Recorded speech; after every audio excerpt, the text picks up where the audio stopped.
There's a lot to celebrate as an African. Yes. The first universities in the world were Africans, were in Africa, Morocco and Timbuktu. The first universities in the world, the first books in the world, even before the Bible, were from Africa. The mathematicians, astrologers, scientists, engineers, they were all Africans. Africa did not start after trade. Africa started before slavery, rather. Africa started before slavery, and we must understand that. Even before slavery, we had our monarchs. We had a system of government. We were trading. We had gold, we had spices. We were trading with other continents. The richest man that has ever lived in the world is an African man, Mansa Musa. But if you ask a child now, they will say Elon Musk, Jeff Bezos.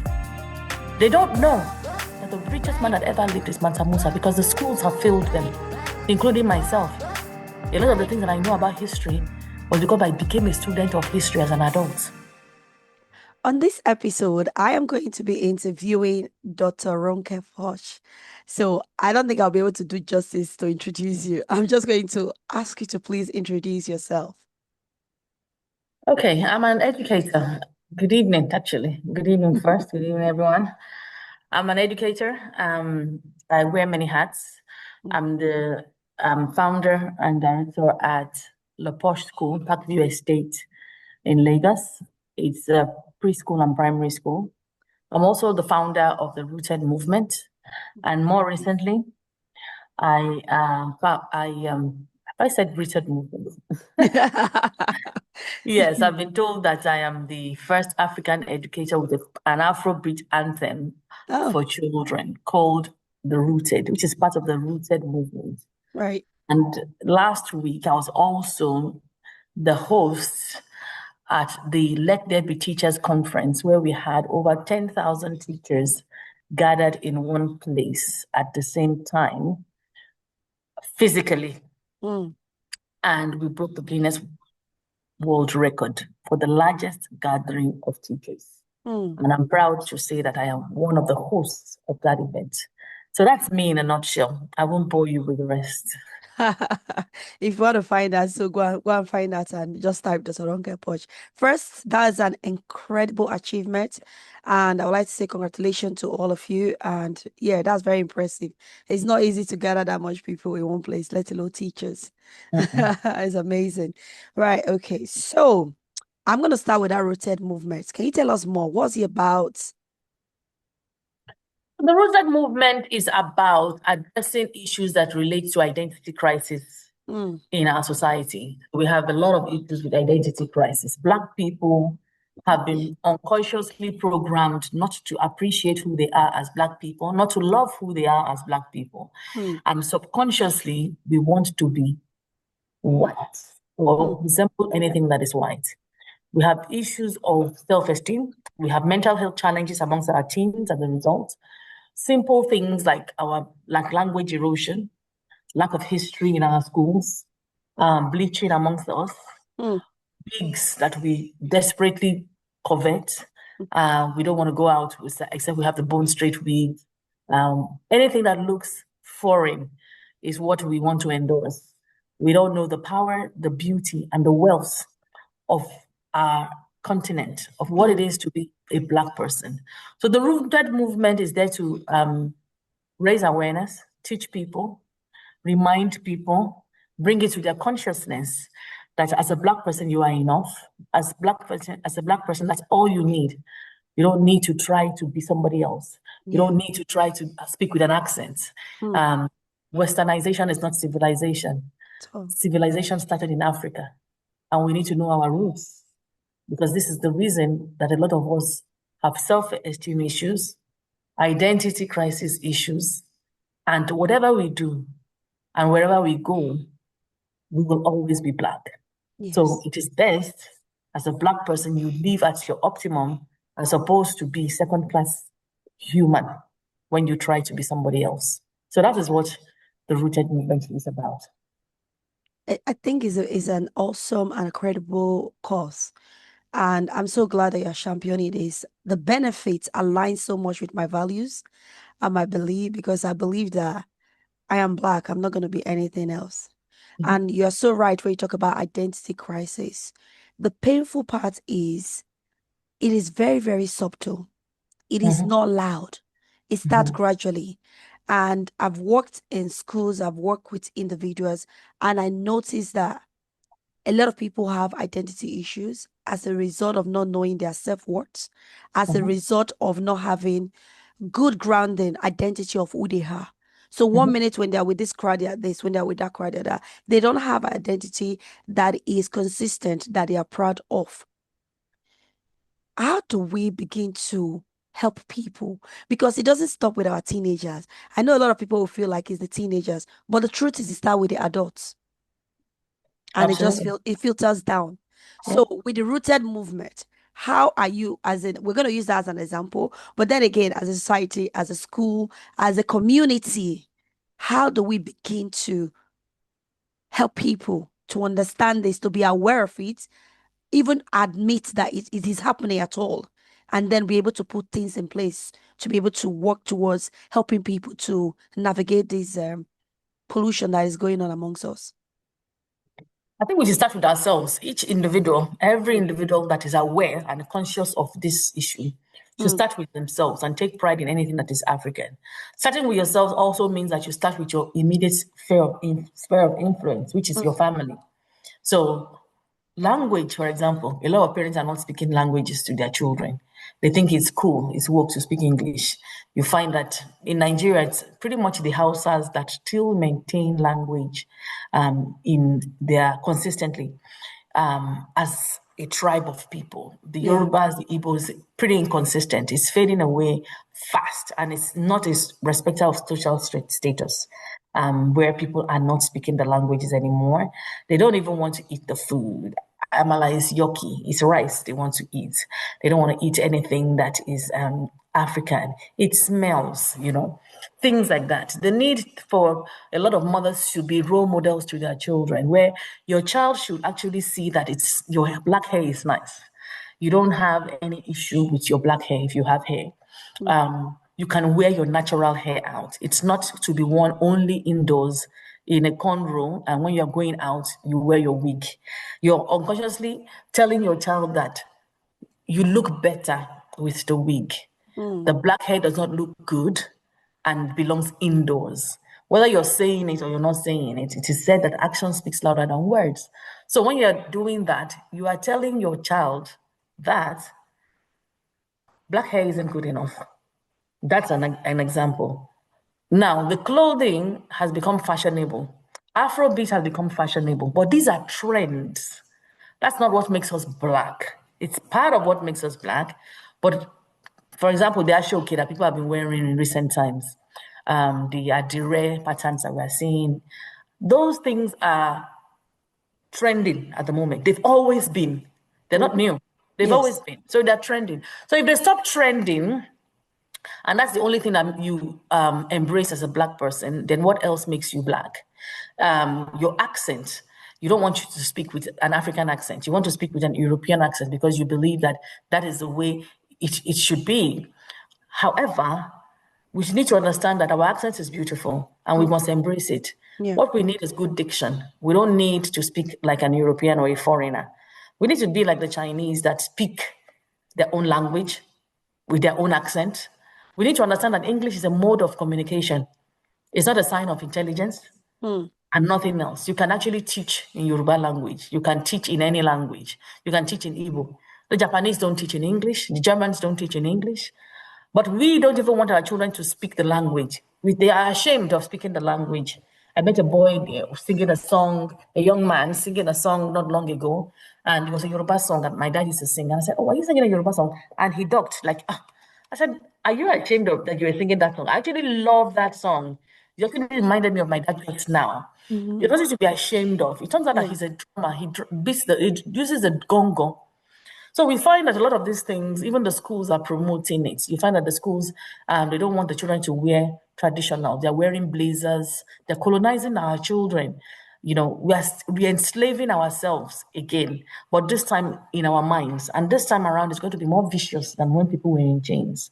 So the sooner that we realize it, the sooner that we know that even if you don't want to live in Africa, if you move abroad or whatever, you are still a Black person and you should take pride in being Black. Yes. Absolutely. I love the way you broke that down. Mm. Like, for example, I'm going to speak for myself. I'm in an interracial marriage or tribal. Is it marriage? No, that's not racial. It's tribal marriage. So I am Bini from Edo State, and my husband is Yoruba. Now, because we live in the UK, we don't have loads of people that are Yorubas around us that are speaking the language.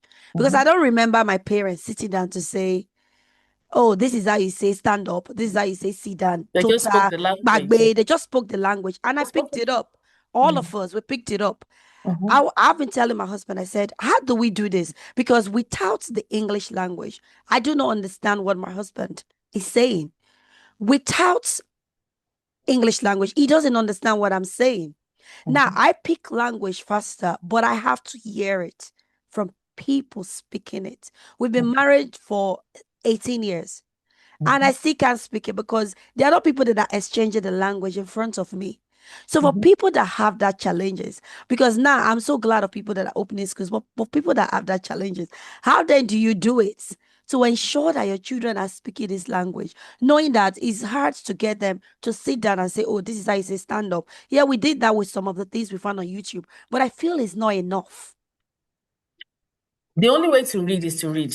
And the only way to speak a language is to speak the language. So the only way you can teach your children is to speak the language to them. And when the children, I mean, you're married 18 years, I don't know how old your children are, but children are able to learn up to 6 languages without confusing them when they're under the age of 6. They don't have any struggle at all. They will know they're speaking their Edo language, they will know they're speaking the Yoruba language, they will know they're speaking English, they will know they're speaking Chinese, up to 6 languages. But we always assume, oh, it's too much, it's difficult, or it's embarrassing. Just speak the language to the children. They will figure it out. If it's a case of bring the bag, even if they don't pick the words immediately, the gestures or just how you say it will give them an inclination as to what it is that you're saying. The only way to teach a child to speak a language is to speak the language. There's no other way. You just have to. Yes, you can use apps, there are labs, Duolingo, but as you said rightly, that was not how we learned it. We learned it. Our parents just spoke it. I was not even conscious of my parents speaking it. I'm not even conscious that I learned English in any particular way, or I learned Yoruba in any particular way. My daughter's first word was Omi, which is water. We were living in England then, and I just knew that we're living in the UK. By default, she will understand English. I don't know how, but she will understand English. Yes. Nobody was saying table chair or anything, but she will understand it. Yes. Nobody really goes, if you want to teach a child a language, you don't really start saying, oh, table, hand. It's just because you're speaking it and the child is in that environment. There's no choice. But with English, we are giving the children the options. When we give the children the options, then they will pick the options. And oftentimes they pick that English because that's what they're speaking in school as well. That's what you're hearing the parents speak. Yes. So you see, even if you're not in an intertribal marriage, you find that you might be speaking the same language with a partner and they speak it well. But those two that speak the same language will still speak English to their children. Because that is what we think is woke. We are not conscious of what we are doing. We are unconsciously doing it because that's what somebody else is doing. Even with the wigs have gained ground to the point that people don't even know how to manage their own natural hair. They have never learned how to manage their natural hair. All they want to do is cornrow and wig. Who started this thing? I don't even know. Blown so much that people steal wigs. It's a multi-million, billion-dollar industry now, because Black people want to wear a wig. And we are not made to have straight hair. That is not who a Black person is. A Black person has curls or coils in their head. That is how our hair is. It's not designed to be fine. So no matter what we do, and I'm not opposed to wigs, I have a few, you will be walking the streets as someone that is not a Black person or not representing who a Black person should be. And I was a victim of that. And I use that word victim because it was what was happening around me until the awakening happened, the consciousness happened. So a lot of people, they're not even in the consciousness. My daughter sent me a TikTok video where some ladies were fighting over hair. My own hair has more curls than your own. My own hair. This is somebody else's hair. That is a mental health challenge, in my opinion. We're so unaware of what we are doing.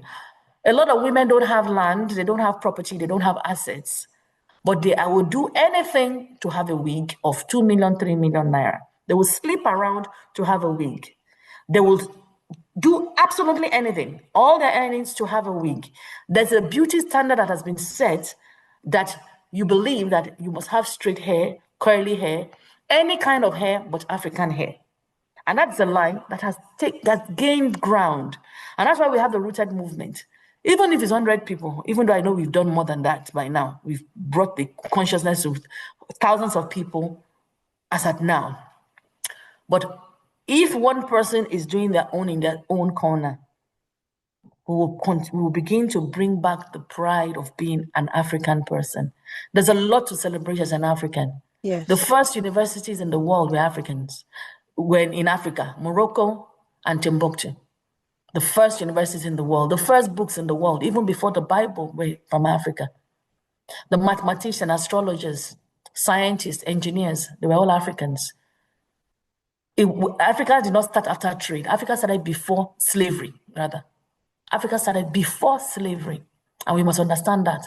Even before slavery, we had our monarchs, we had a system of government, we were trading, we had gold, we had spices, we were trading with other continents. The richest man that has ever lived in the world is an African man, Mansa Musa. But if you ask a child now, they will say Elon Musk, Jeff Bezos. They don't know that the richest man that ever lived is Mansa Musa because the schools have failed them, including myself. A lot of the things that I know about history was because I became a student of history as an adult. I didn't have the option. I didn't do it in secondary school. I didn't do it. I didn't do it in primary school. I did not do it. So I don't know anything about history until I became a student of history. The fact that we're not teaching our children history is a failure. It's a huge failure. And that is part of what is causing the identity crisis that we see today. So would you say all of this is as a result of post-traumatic slavery syndrome? It is part of it. And it's unconscious for many people. Some people are conscious, yes, but some people are unconscious of it. But it is a trauma. It is a trauma. But a lot of people are blind to it. They don't even want to know, I don't want to know anything about history. If you know about history, you'll be more passionate as an African. Absolutely. About your identity. You will be significantly more passionate. You won't get away with anything. You won't even let anybody call you what you are not. Somebody call you, my name is Ronke, they're calling me Roni. Don't call me Roni. My name is not Roni. My name is Ronke Adeniyi. Our names have meaning. There's hardly any African name that is not a prayer or has a significant, deep meaning. It's usually a prayer or a circumstance that your parents are thanking God that they brought you out from. You now change that to Bam Bam, Dim Dim. You know, Lola, they say your name is Lola because you want to appease somebody else. We're constantly bowing down, constantly bowing down to other people, foreigners. Even here, we don't go to our own restaurants as much as we want to go to all the foreign restaurants. We want to go to the Lebanese restaurants. We want to go to all those places. We think we can't do stuff ourselves. Even our schools, if you don't have a foreign head teacher, we don't think the school is good. You have to go and bring a foreign head teacher, even if the foreigner is the worst of the foreigners. You will bring them here, you celebrate them here. People that they will not even allow in classrooms abroad, you will bring them here to African countries. Not all of them, obviously, but a significant number of them. I've seen some of them. And they'll say they're educators, and I'm thinking, seriously, you're really an educator? And they'll bring them and celebrate them because the mindset is that if the school is being run by somebody that is foreign, it's better. If the food is being cooked or the restaurant is run by someone that's foreign, it's better. If the supermarket is being run, even our roads, we have to get Chinese to come and fix our roads. We feel we can't do it. But we're doing it abroad. All the people that are jackpot, go and ask them. They're all, many of them are holding significant positions. Innovations here and there, you keep hearing. High-powered jobs in engineering, in science, in STEM. So we're still the black people, the black Nigerians that are doing these things all around the world, the footballers, all sorts of things. But when it comes to Nigeria, somehow That post-traumatic slave syndrome I'm talking about, we just feel we cannot do it. We feel we cannot do it. It Do you is know so that there's still places that frustrating. they still call foreigners masters in 2025? They're still calling some foreigners master. They're still addressing them as master in 2025. Where is that? I'm not going to say, but check the supermarkets. Whoa. Check the island supermarkets. The island supermarkets, you find a lot of the people that are working in many island supermarkets that are serving, that are being run by foreigners. A number of them still call them master. I've been to a few and I've heard it myself, so it's not hearsay, where they're calling them master. Wow. Wow. And we love to do it. We love to do it. We'll say, oh, even if they don't pay you, you just want to go and be amongst them. You want to work yes. for them. Even they treat Yes. you badly. Even parents will enroll their children in schools where the foreign head of school will treat them bad. They've had a case like that I was involved in. And I went to war with that school. The man was horrible to parents. He was mean to parents. He spoke to them. He spoke down at them. But guess what? Those parents were even grateful, just like their children are in that school. They just want their children to be safe, that they are going to this something international school. And I'm talking about people that have traveled. I'm not saying educated, because I began to realize that education has a deeper meaning than what we think it is. Because when somebody that has a degree, has a master's, has traveled, has even lived abroad, comes back and feels the need to bow down to another race just because it's another race, and they feel as if whatever abuse that they met onto them, they have to accept it because of the color of their skin. That's huge inferiority complex. That's a huge, huge issue. Parents cannot even, parents will fight about one thing or the other on social media. They can't fight that their children are wearing blazers in the heat. The blazing heat, our children are wearing blazers. Our children are learning about winter before they learn about Harmattan. How many children know what Harmattan is? We don't have winter. You're telling them about the seasons around the world. You're telling them about autumn. Which autumn do we have in Nigeria? Which autumn? Which winter? Which spring do we have in Nigeria? Which spring? We're telling them about snow. This is far. This is deeper than I thought, because what you see there is showing up in diaspora in a different way, but there's some similarity. I would love to hear it. But okay, I will share that before I dive into what you said about schools.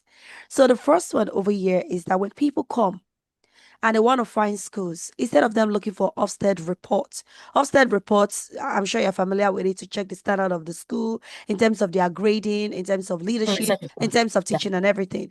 Instead of them to look at that, what would my people look for? They will look for the proportion of white. So they go to grammar schools, they go to private schools, they go to schools that maybe they are church-led, Catholic schools and all of this stuff. But now these schools are white populated, and you see people moving away from certain catchment area to go to that area in order for them to be able to get entrance into that. Some of them are Pentecostal, but they will go to Catholic church, get that child baptized, they themselves will baptize temporarily in order for them to get into that school. Now, when they get into the school, you have a class where you have 30 children in a class, and then you have just one black child. What do you think is going to happen? Most of the time, those children, they do not make friends with them. They segregate them, they isolate these children. And when the child speak up at home, the parents will like, do you know what it took us for you to be able to get into that school? They will pretend as if they don't know that things are going on. Or sometimes they go to school to fulfill all righteousness, and then speak to these people that my child is being separated, is not included in things. They're like, oh, tell him or her to be more friendly. And before you know it, that child will go through all of these things. What is the result? The child lose self-esteem. The child is not able to have a full identity that they are supposed to have. The child is not happy. Their mental health, their self-worth, their self-esteem has been eroded for the length of time they are in that school. And you think the after effect will stop when they leave that school, but the truth is it never stopped. Never stopped. When this child carry on in life, this pollution, this erosion carry on in everything that they do. And yet, parents, you would tell them, Please look at the Ofsted reports. You do not need to go and baptize or pretend as if you are part of that faith in order for you to get into that school. You do not need high population of white school to be there. Now, there are people that will move away. They want to be among your black people because if you are there, you don't look successful enough and all of this stuff. And then you move away and go and rent a house or get a mortgage or buy a house in an area for you to feel successful. There are so many ways it shows up, like you said, in terms of the clothing. When you wear the African wear, it's almost as if they are looking down on you, that you are not able to get the designer's clothes or to get the other clothes, that you are going for the cheaper option. When you carry your hair, they make you look as if, oh, this one cannot even afford a wig. They are looking down on you. They might not voice it, the look, the way they talk to you, the attitude, it portrays all of these things. So when they have all these things put together, packaged together, and if they had white friends, the more they are in the midst of white people, the more they feel validated that they have arrived. They are here now. I see it every time, and it is frustrating. Absolutely frustrating. And you here telling me now that in Nigeria, even people want to put their child there, we are wearing blazers. Meanwhile, in the summer over here, you are allowed to take your blazers off and just wear your shirt. We have summer dresses that we wear over here. And yet in beautiful Nigeria, they don't want to even wear their dresses. I don't understand what is going on at all. Because I feel the slavery we think is over, but the slavery is not in the mind. We have slavery of the mindset that has entangled our people, and it is getting deeper and deeper, and our children are paying the price. So my question to you now is, before you speak is, considering that it's the government that set the curriculum, what can school owners do to be able to, bring our history into our curriculum back home? Okay, thank you. Interestingly, when you said that people baptize themselves and their children to get into certain catchment areas and stuff like that. So I lived in the UK. I lived in the UK for 2 decades before I moved back to Nigeria. So my daughter went to a Catholic school. I didn't have to baptize her or myself. I don't know. We just got her in. It was in our catchment area. But we actually moved out of London to start a family. We moved out of London to Northampton to start a family at the time.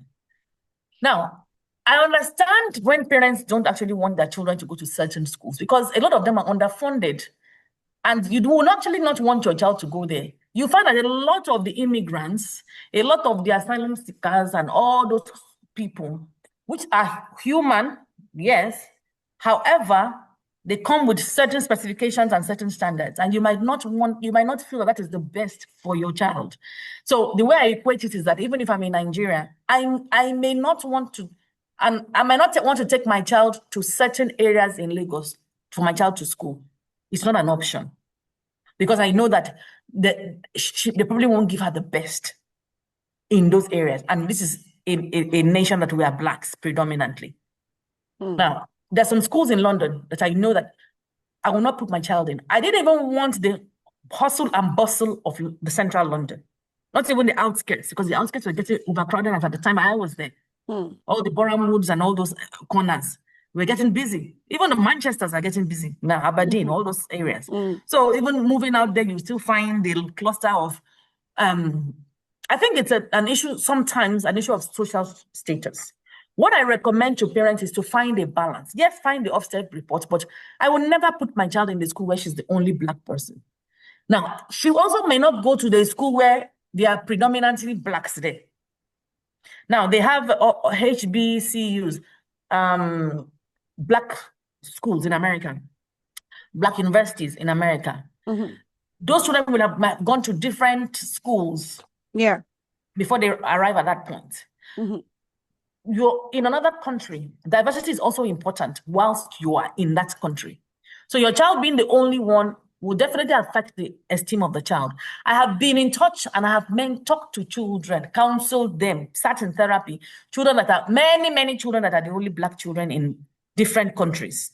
I have been in touch. I've done the Saudi Arabia, I've done UK, I've done Canada, where the child is the only one on the whole corridor. The whole year group, the only black one, no friends. One 5-year-old mom told me that the one friend that he had, the mother said, don't be friends with him anymore. Black boys are trash. So when you have those kind of situation, they don't post those ones on Instagram. They post the jackets and the winters and the pretty pictures and the malls and the cars and the house that you've mortgaged. You put all those ones online. You don't put the mental health challenges that your child goes through, being an only child. Even you, as an adult, many times you are the only Black person in your team. So you must have some kind of capacity as an adult to be able to withhold that. My last few jobs, I was a contractor in the bank. My last one was at Barclays Bank. I was the only Black girl in my team. It was not a problem for me. But a 5-year-old child is just building. So you find that the girls want to have long hair. Oh, I don't want to go with this type of hair. They want braids or they want to weave or something at age 5 because representation to them is looking white. Yeah. So that's a big thing that parents must look at and look out for and help their child through. I would never, ever recommend putting a child through that kind of drama. It is a lot. Then when you go to Arab countries, it's significantly more when it comes to things like racism. Yeah. And little children, because we're jackparing. So the solution really is for us to build our country. If we build our countries, then everybody will not be jackparing. They won't feel the need to relocate anywhere else. And whilst there's colorism here, there's tribalism here, at least it's not as bad as what our children some of our children are going through in some of these countries that they've had to go through. Yeah. This episode is sponsored by ASEP Consultancy, a home of personal transformation for the mind, body, and soul. If you are ready to rise above burnouts, move away from depression, heal anxiety, break free from traumatic emotional pain, and live with confidence, in order for you to gain clarity, for you to move from surviving to thriving, why don't you visit our website, www.asebconsultancy.com. We'll support you through counseling, life coaching, and other trauma recovery programs, grief courses, and we even offer one-at-a-time therapy. All of these services is available virtually, so you do not even have any excuse of saying you do not want to leave your home. You have everything from the comfort of your home. We'll support you to move from surviving to thriving. Before you go, have you subscribed yet? Like, share, and comment on what resonates with you so far on this episode. If you have not done so, why don't you just click that button now? Thank you. Back to the program now. Teach the right things. Oh, you're allowed to do that? Teach what I teach. Sometimes they say extracurricular, sometimes they will say this and that. In any way that you can infuse, there's something called a hidden curriculum. Our schools need to be more Afrocentric. When they're having those meetings, stand up and join those meetings. Speak online. Any avenue that you have as a school leader to talk about our curriculum. We've done it for many years. We've recently just revamped the curriculum about 3 weeks ago. At the beginning of September 2025, they revamped their curriculum. Right. But what we have there is not enough to keep any child rooted, to take pride in Africa. So what are the things that you can do to make your children or your pupils or students take pride in Africa? Is to look for the right things to teach them. You don't have to sit in class for 1 hour before you can tell them about Mansa Musa being one of the wealthiest men in the world. You don't have to do that to tell them about Wole Soyinka or Chimamanda Adichie. Yeah. You don't have to do that. There's so many people that you can talk about. You can have them all scattered all around your school. But instead we have Shakespeare, we don't have Soyinka. We have all the other people, foreigners, all on the walls of our schools because we want to say that we're woke, we're in both school. But when we just talk about all these things, National Day is coming. It's not about dancing and wearing traditional clothes. Why don't you use that time to immerse your children? Use that time to immerse those children. Teach them as much as you can. It can be a research-based work. It can be research. You want to watch this video about Shaka Zulu, Mandela. Go and find out. Tell me 5 great things he did. Those little nuggets go a long way and they spark curiosity. They would want to know. And oh, really? Do you know that the African hair was not to be cut? The African man's hair is not to be cut with a clipper the way we cut it. The African man's hair is dreads or braids. That's what the African man's hair is. It was the white people that were colonized us and wanted uniformity and cut the hair of the slaves. And then we continue to cut the hair of our boys thinking that that is the way their hair should be. Do you know that a lot of the foreigners were jealous of how beautiful our hair is and how we could style our hair in beautiful ways? And that's why they didn't want us to have our hair done as women, the slaves. If we know our history, that they actually love, they still even love our hair till today. Yeah. If I enter Oxford Circus with this hair now, if I go to the streets of New York with this hair now, I will be stopping people left, right, and people will be stopping me left, right, and center. When I was in Houston not long ago, I had braids, blonde braids right up to my knees, right up to my knees, beautiful, rich braids. I can't count the number of people that stopped me. Why did you have your hair done? It's so beautiful. It's so our hair is nice. Yeah. We should take pride in it. Our hair is not straight. Our hair is to be plaited. Our hair is dreads. Our hair is afro, dada, not bone straight, not curls, all those things that we see. That's not who we are.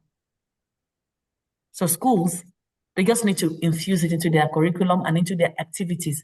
Schools should be Afrocentric.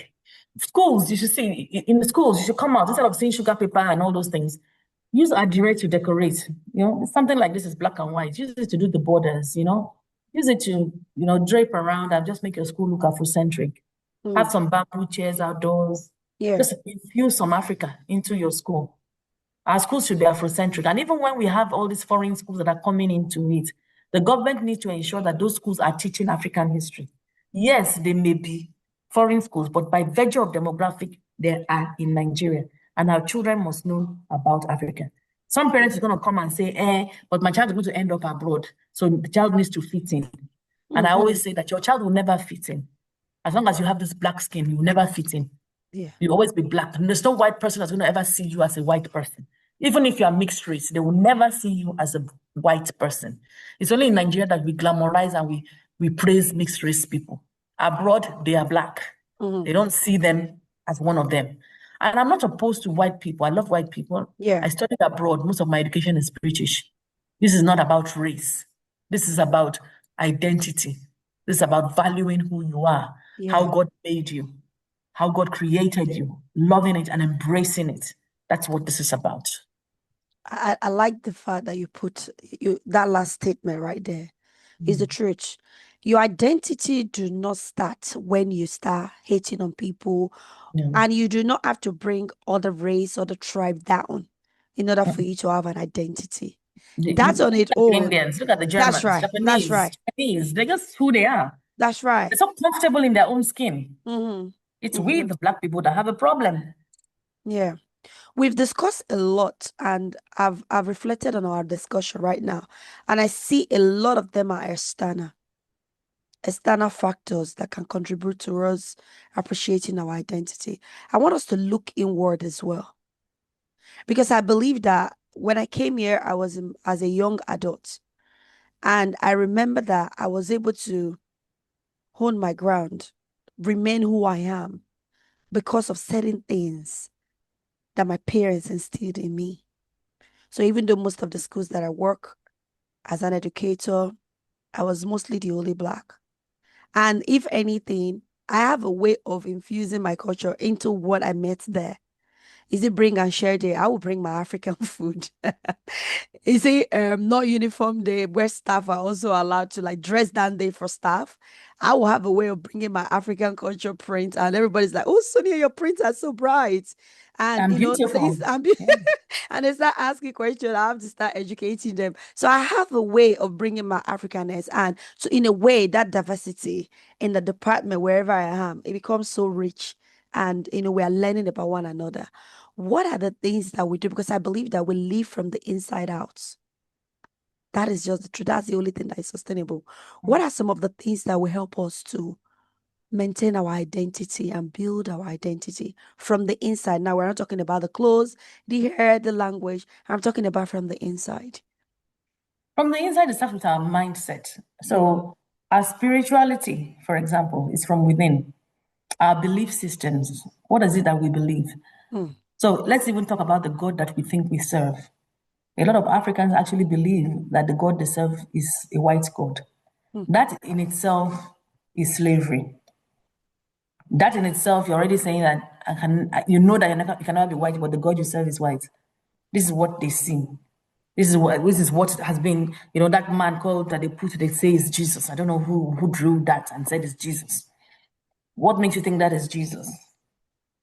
So even your belief systems, do you believe that black is good from within? When they talk about day and night, anything that is black, they want to say it's bad. It's demonic. Black food is bad. Black skin is bad. Nighttime is bad. Black clothes are bad. They're for mourning. Everything that our belief systems, we've put a meaning on it that if it's black, it is bad. So we need to reorientate ourselves and know that it is black, it is beautiful. It is black does not mean that it's evil or it's ugly. The white cat is cute, but the black cat is evil. Anything that is black, we give our children white dolls. Even as black people, how many children had a black doll growing up? How many people have even seen a black doll? So from within is what are the things that we actually believe? Yeah. How do we affirm ourselves as black people? Our spirituality, like I said, what are the things that we believe about God, about our faith? If you say somebody to draw the devil now, they will draw something and paint it black. Yes. Everything is always bad, except when you want to go to the Grammys and you want a nice, stunning black dress. That's when you like black, or a black, beautiful phone. Those things that we say are beautiful about black, let's bring it out. Let's let people know that black is beautiful. Give your children black dolls, wear them black clothes. Nothing means anything except the meaning that you give to it. Absolutely. Nothing means anything except the meaning that you give to it. If I do like this, I'm saying bye. If I'm doing like this, I'm saying hi. If I'm doing like this, I'm saying no. It depends on which country I'm in. Nothing means anything except the meaning you give to it. So we need to give being black and that color black a new meaning. Yeah. We need to begin to give being black a new meaning.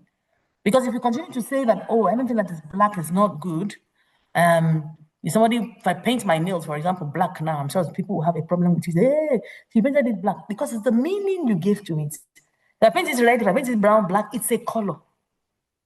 It's just a color. It's nighttime, but it creates balance. You can't have daytime throughout. That's right. You sleep better at night. You recalibrate better at night. It creates a balance in the universe. There's a purpose for nighttime. It doesn't mean that it is when witches fly. So it's that meaning. We need to reprogram our minds from within. Even those churches, I always say, black this, black witch, black magic, black everything. We just given black such a painful narrative. And we need to change it. Those are some of the ways that from within we can change from within. Yeah. Those are some of the ways, simple, everyday things that we can do. That's so beautifully said. Yeah, beautifully said. So if you're listening to this today, I want you to just pause and reflect. What are your beliefs? What are your beliefs around being an African, around being black? You almost exhausted everything, because when you're talking about what we associate black with, those are the things that I was thinking about. We associate it to bad. So you need to start working on your belief that being black does not mean that you are inferior, and proximity to whiteness doesn't make you special, doesn't make you successful. Speaking English doesn't make you intelligent and smart. Speaking your native language doesn't make you that you are crude and you are not civilized. They even call it local. They call it local. As well. It's local, yeah. They say you're local if you speak your own language. They call our language, they call it vernacular. Stop speaking vernacular in class. Stop speaking vernacular. English is vernacular. Everything that you call local as a black person, I don't want to identify with it, is you telling yourself that you are inferior. Yeah. Because everything that you're saying that is not good enough, and it's local because it's something that is African or Afrocentric, that means you're saying that you yourself are inferior. Because all those things are what makes you Black. That's right. Yeah. That's right. Those things are the things that make you Black. But you're calling them local. The food, the artwork, the clothing, the jewelry. You call them local. It's you that is local. Because no matter what you do, that is your identity. Even the beads that you wear. When you wear beads, there are some people that are like, are you not into these new age practices? Why are you wearing African bead? I have this red coral bead that I wear, and some people look at you funny. Why are you wearing coral bead? Those are traditional stuff. I don't quite understand it. Why we demonize everything Black? So if you are listening to this, it's time you start reevaluating your belief, because your belief, whatever you believe with, will bet your values. We bet the things that you are doing. So you need to start asking yourself questions and then begin to remove the things, because our beliefs are being influenced by our parents, our education, our religious body, our music, the media, whether it be social media or any media you call, the books that you read. Those are the things that shape our beliefs. And if you notice, like Doctor said now, that in our schools, if our history is not being taught properly, you see that belief is being formed that we are not enough. And then you go to churches, everything that is been on black magic and the rest of them, again, is being buttressed that we are not enough, that anything about us is demonic. And then you go to the music, when we are singing our song, we don't sing our song fully in our language. Even the way we dress in our music is being westernized quite a lot. The things that we do, you see, all of these medias are influencing our belief. I think it's our duty as parents for us to know better and do better and begin to bring this value. We cannot rely on schools alone. We cannot rely on our religious bodies alone. We also need to also do our own work. I love what you started with. It started with each of us and how you influence people in your sphere of influence. So let us go back and begin to what you want to see, what you want your children to believe in. You need to start exposing them to it. You need to start shaping and nurturing, and even yourself model it. You need to start practicing what you preach, not do as I say, not as I do, right? We need to start modeling that, and I think it's really time we start having this conversation, because they will help to ground our children. And it helped me a lot, because my parents wasn't here when I came here, just me and my sister, and it helped me a lot to remain grounded.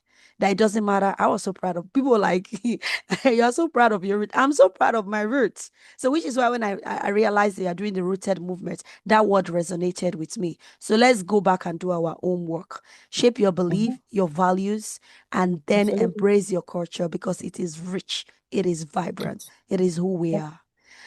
Thank you so much, Doctor. Please, is there anything you want to contribute before we move? I don't want to take your time for too long. Thank you so much for inviting me. We've spoken a lot. Yeah. Let's stay rooted. For people that need support, need help, whether in school or in the families, you can find me at Ronke Posh on Instagram and all other platforms. I have resources. I have books about being rooted, even on Amazon. Just put my name and rooted. I have the song. It's on all streaming platforms to say, I know who I am. I am Black and proud. I know who I am. I am Black and proud. For our children, there's an anthem that is going out there. That's already out there. It's on Spotify, it's on YouTube, all streaming platforms. Please make use of those resources, and let's build a new generation of children that are confident, don't have identity crisis issues, and they are just proud to be Black. Thank you so much. Thank you. On this podcast, we ask our guests, all of them, one last question. And the question is, for a lady that wear so many hats, you wear so many hats, an educator, you do life coaching, you do consulting, you do a lot of things. How do you ensure that you look after yourself and you are still refreshed? What is your self-care like? So self-care for me is being alone, just enjoy myself in my home. So I always tell people that don't let anybody define fun to you. A lot of people see me as an extrovert, and I'm not. I can be. It's a role that I wear. It's a hat that I can play. I'll be a role that I can play and a hat that I wear. So I can do it when the need arises. But my default setting is to be in my house peacefully. I also tell people that don't do more than you can carry at a particular point in time. I'm doing significantly more now, but my nest is pretty much empty. I have one child and she's in university. So somebody will see me and have 3 children under the age of 10 that still needs mommy, still needs daddy a lot, and you want to do what somebody else that they have their hands free. If you tell me, let's go to Abuja tomorrow, I don't have to think about any baby. I don't have to think about anything. I guess, so do your own. With time, you find out the things that you like. I really enjoy my me time. I enjoy reading. I enjoy watching a very nice movie. I enjoy a glass of wine. I enjoy hanging out with my friends. And I enjoy having a massage. For me, as I grew up, I have a lot more things that I do in terms of self-care because I have a lot more time. Yeah. There was a time when self-care for me was doing my nails. That was it. I just really loved to do my nails. There was a time where for me self-care was just going shopping and buying some nice clothes.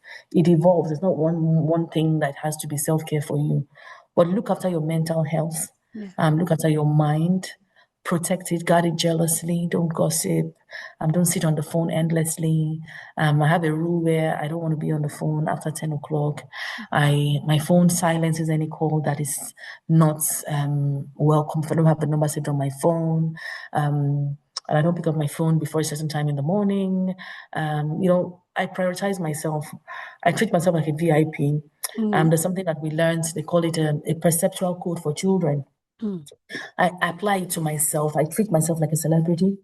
And so you must treat me like a celebrity because I treat myself like a celebrity. So it's not until don't allow the world, just like we're talking about this thing now. Yes. We wait for foreigners to validate the things that we are doing. When they say it's okay, we'll say it's okay. If they say it's not good, just like Afrobeat, they were saying Afrobeat, which will say Afrobeat. Pidgin English, we used to look down on Pidgin English. Now everybody is speaking Pidgin English in Nigeria because BBC Pidgin came and validated it. Wow. So don't let anybody validate anything for you. If you feel it is good for you, if you want to treat yourself don't say until they call me celebrity before I'm a celebrity. I am a celebrity, whether you want to know it or not. It's your problem. It's you that will have the headache. I've already said it. I'm a celebrity. And I want to be treated as such. Yes. I want to be in a nice car. I want to go to a restaurant and you treat me nicely. I want I want everything about me to be nice and beautiful and neat. And if you have a problem with it, that's your problem. It's not me. I don't have to deal with that. And if you say, okay, I'm royalty, treat yourself as royalty. Eat like royalty. Don't eat from newspaper. You know what I'm saying? Buy your suya, but put it in a nice China plate. Treat yourself how you want other people to treat you. Absolutely. Dress how you want other people to treat you. Speak how you want other people to speak to you. That's how I do my own self-care. I want to be respected, so I respect myself a lot. You won't find me misbehaving outdoors because I don't want people to treat me anyhow. I mean, on Saturday we had a conference and somebody they said they'd been following me, blah blah blah. And when they met me, she was out of excitement. She called me a name. A lot of people say I have a lot of energy when I'm working, so I was anchoring a program of over 10,000 teachers. So you can imagine the amount of energy that I needed, and I was performing. So obviously I came with a lot of energy. So after the performance, he called me a name. Yeah, he called me a name, and it wasn't a pleasant name. And I had to address it because that's how it starts. This is not who I am. I've built my brand. I've breathed my name. So don't call me that. I know you didn't mean it. You didn't mean any harm. But please don't call me that because tomorrow you call me that again or call me something worse. Yeah. This is how it starts. So anything that you don't want anybody to do to you, don't do it to yourself. Don't accept anything that you don't want anybody for any reason whatsoever. Put yourself on the front line. Treat yourself well. Anything that you believe that you deserve, whether you can afford it or not, just own it in your mind first. The world must not dictate anything to me. That's The right. world cannot tell me that I'm beautiful. I don't need it. If somebody tells me, oh, you're beautiful, oh, I love the way you look, it's nice to have compliments.